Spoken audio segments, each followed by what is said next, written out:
Halo sobat pemburu spoiler dimanapun kalian berada. Bagaimana kabarnya? Semoga tetap dalam keadaan sehat selalu yang pastinya. Oke Bor, kali ini Mimin akan membahas film yang diangkat dari kisah nyata yang berjudul Jungle, yang berarti hutan rimba. Ya, seperti judulnya, ini adalah film yang diambil dari kisah nyata seorang pria bernama Yoshi yang tersesat di hutan Amazon pada tahun 1981. Film ini sendiri pertama kali dirilis pada tahun 2017 di Australia. Bagaimana ceritanya? Ini ceritanya.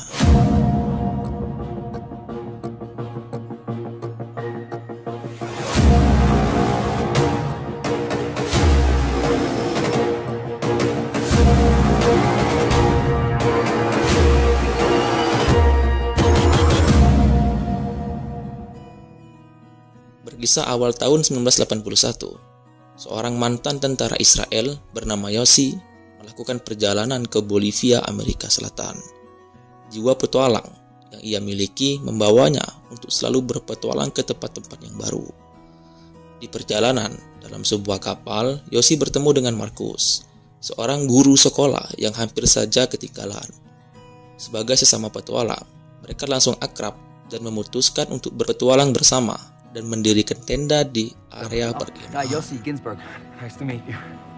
Saat berkeliling pasar, Marcus bertemu dengan teman lamanya, yakni bernama Kevin, yang merupakan seorang pendaki dan fotografer. Dan diketahui, ternyata Kevin adalah pendaki yang berhasil mendaki semua gunung yang ada di Amerika Selatan. Kemudian, Yoshi berkenalan dengan seorang wanita, dan mereka minum-minum di perkemahan kemudian tertidur. Keesokan harinya, Yoshi, Kevin, dan Marcus pergi ke El Paz, sebuah kota di Bolivia, dan mereka menyewa sebuah penginapan di sana. Ketika Yoshi sedang berjalan di pasar, Yoshi disapa oleh orang asing dari Australia bernama Carl. Lalu mereka mulai berbincang dan menceritakan pengalamannya. Carl bercerita, ia pernah bertemu suku pedalaman, mendulang emas, dan menikmati keindahan pedalaman hutan Amazon. Hal itu dibuktikannya dengan menunjukkan foto-fotonya saat ekspedisi. Carl mengajak Yoshi untuk mencari suku Toromonas, suku yang memiliki harta karun tersembunyi. Mendengar hal tersebut, Yoshi menjadi semakin bersemangat dan mengajak teman-temannya untuk bergabung. Mereka hanya diminta mengumpulkan uang $50 untuk bekal di perjalanan. Selanjutnya, mereka dijanjikan bongkahan emas oleh Carl untuk dibawa pulang. Setelah menyiapkan perbekalan, kemudian mereka berangkat menggunakan pesawat menuju Madi di Amazon. Sesampainya di tujuan, Yoshi, Kevin, Marcus, dan Carl memulai perjalanannya. Yoshi dan teman-temannya sangat bersemangat dengan hal-hal yang akan mereka temui di sana. Malamnya mereka berkemah dan Carl menceritakan tentang suku primitif yang dulu ia temui. Esoknya, di hari kedua, mereka melanjutkan perjalanan di tengah hujan. Pada hari ketiga, Marcus mulai kelelahan dan memperlambat gerak mereka. Lalu, Marcus berteriak memanggil Carl. Hal ini membuat Kevin kesal, dan tiba-tiba ada sesuatu yang bergerak di semak-semak. Dan ternyata itu adalah penduduk lokal yang membawa ternaknya yang besar. Akhirnya, mereka bertemu lagi dengan Carl dan sampai di desa Asaryamas. Malamnya, mereka mencoba arak dan tembakau khas desa itu. Esoknya, di hari keempat terlihat Marcus yang tengah mengobati luka penduduk, sementara Carl dan Yoshi mendulang emas di sungai. Lalu mereka berjalan menyeberangi sungai dan menemukan sekumpulan kupu-kupu yang sangat indah di sana. Mereka pun melanjutkan perjalanan ke dalam hutan.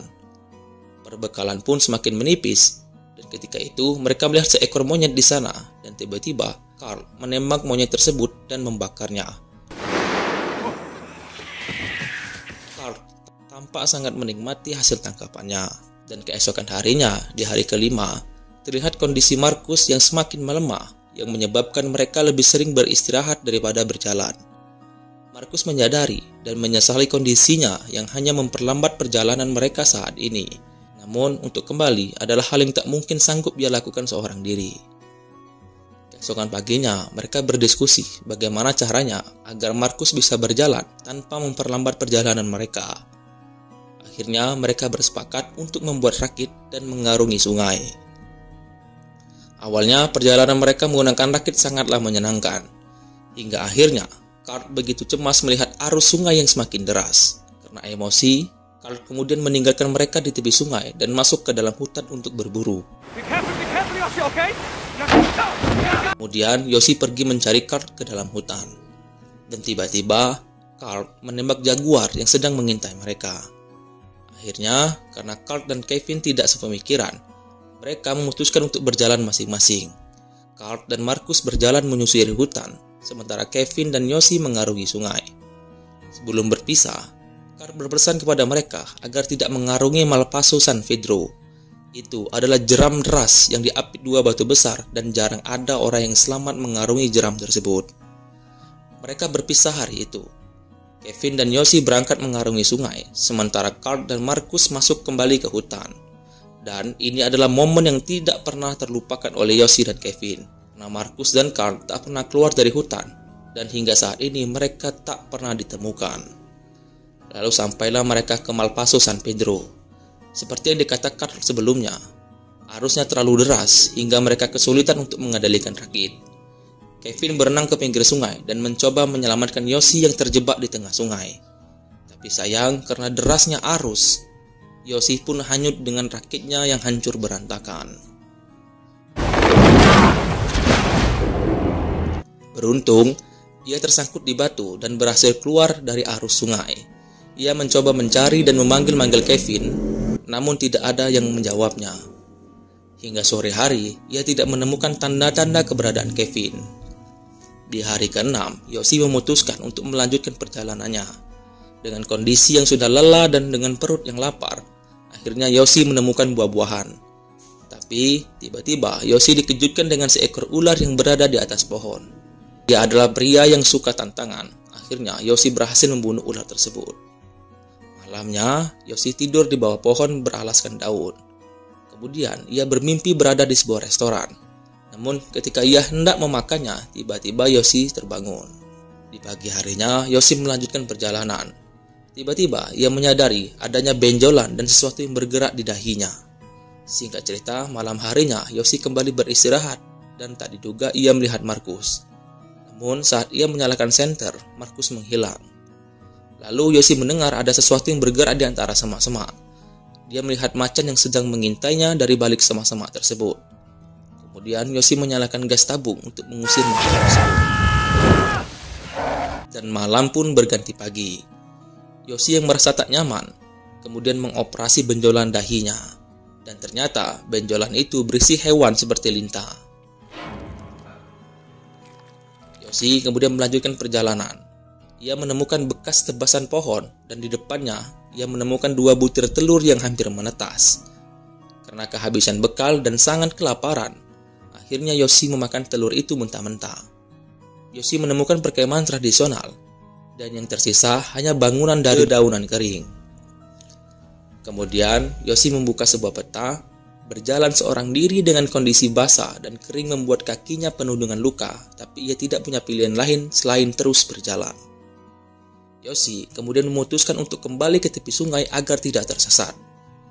Sedangkan di tempat lain, Kevin ternyata masih hidup dan diselamatkan oleh penduduk lokal dan kemudian membawanya ke daerah Rurena Baku. Kevin kemudian meminta pihak berwenang setempat untuk membantunya menemukan Yoshi. Beralih ke Yoshi, samar-samar ia mendengar suara pesawat. Yoshi pun memberikan tanda dengan mengibarkan mantelnya. Namun Kevin tak melihat Yoshi dari atap pesawat karena pesawat terbang terlalu tinggi. Karena tak berhasil menemukan Yoshi dari udara, akhirnya Kevin diarahkan untuk menggunakan jasa nelayan lokal yang berpengalaman untuk mencari Yoshi. Setelah mendengar kalau Yoshi telah hilang selama 2 minggu, nelayan tersebut menolak untuk membantunya. Namun Kevin terus meyakinkan nelayan itu hingga ia ingin membeli perahu miliknya. Dan akhirnya mereka sepakat untuk berangkat. Yoshi terlihat sudah mulai kehilangan harapan dan kesempatan untuk diselamatkan oleh pesawat sudah gagal. Tidak lama setelah itu, ia melihat seorang wanita. Ternyata itu adalah wanita suku setempat yang sedang menangis. Dia tampak ketakutan terhadap Yoshi. Tapi akhirnya mereka berteman tanpa mengerti bahasa satu sama lain. Sebelum tidur, ia menyentuh wanita tersebut untuk memastikan bahwa wanita itu benar-benar nyata. Keesokan harinya, mereka pun mulai berjalan ke arah Rurenabaku. Yoshi sudah tampak kesusahan untuk berjalan hingga dia menggunakan sebuah tongkat. Lalu mereka mulai tidak sepaham dan sering bertengkar. Kemudian Yoshi tampak depresi karena tak kunjung keluar dari hutan. Malamnya mereka tidur berdua. Yoshi mencoba untuk menenangkan wanita tersebut dengan mengelusnya. Di sini terlihat bahwa Yoshi sudah mulai berhalusinasi dan sangat depresi dengan keadaannya. Hari berikutnya Yoshi terus berjalan. Ia mulai sulit untuk membedakan antara halusinasi dan kenyataan. Naasnya, saat melewati hutan, ia terjebak ke dalam lumpur hidup. Dan badannya perlahan-lahan mulai terhisap sampai dia kelelahan dan tertidur. Saat terbangun, Yoshi melihat daun dan coba meraihnya, dan perlahan menariknya hingga dia bisa keluar dari lumpur tersebut. Yoshi sudah sangat lelah dan kelaparan. Saat ia ingin menyerah, tiba-tiba saja ia mendengar bisikan-bisikan kecil bahwa ia harus ke tepi sungai agar bisa ditemukan. Yoshi merangkak menuju pohon yang dipenuhi dengan semun api. Lalu ia membuka bajunya dan menggoyangkan pohon tersebut agar semut menggigitnya. Ia berpikir rasa sakit dapat mengalahkan rasa lelahnya. Setelah itu, ia berjalan sekuat tenaga menuju sungai. Akan tetapi, sesampainya di sungai, ia tidak menemukan apapun. Malam harinya, hanya ada kura-kura yang menghampirinya. Ia kemudian berbicara pada kura-kura tersebut untuk memotivasi dirinya sendiri. Dalam keadaan seperti ini, Yoshi sudah pasrah. Harapan untuk bisa makan sudah tak terpikirkan lagi. Seolah ia hanya sedang menunggu untuk mati. Keesokan harinya, Kevin yang masih terus mencari, akan tetapi mereka menepi. Mereka menghentikan perjalanan melihat arus di depan mereka yang sangat deras dan sulit untuk dilewati. Akhirnya, mereka berbalik arah untuk pulang. Kemudian Yoshi terbangun dan melihat Kevin tepat berada di depannya. Yoshi pun merangkak ke arah Kevin. Yoshi sudah tidak sanggup untuk berteriak. Akan tetapi, tiba-tiba saja Kevin menoleh dan bergegas kembali ke tepian dan memeluknya. Yoshi sudah sangat lemah dan tak sanggup berjalan lagi. Akhirnya, Kevin membawanya ke daerah Rurenabaku. Penduduk setempat memberikan selamat kepada mereka karena telah selamat dari hutan. Setelah kondisinya membaik, Yoshi dan Kevin kembali ke penginapannya di El Apas. Mereka menunggu Carl dan Marcus berhari-hari, namun tidak ada kabar dan tak kunjung kembali. Kevin dan Yoshi akhirnya menyadari bahwa harta yang paling berharga adalah nyawa mereka sendiri. Dan film pun berakhir.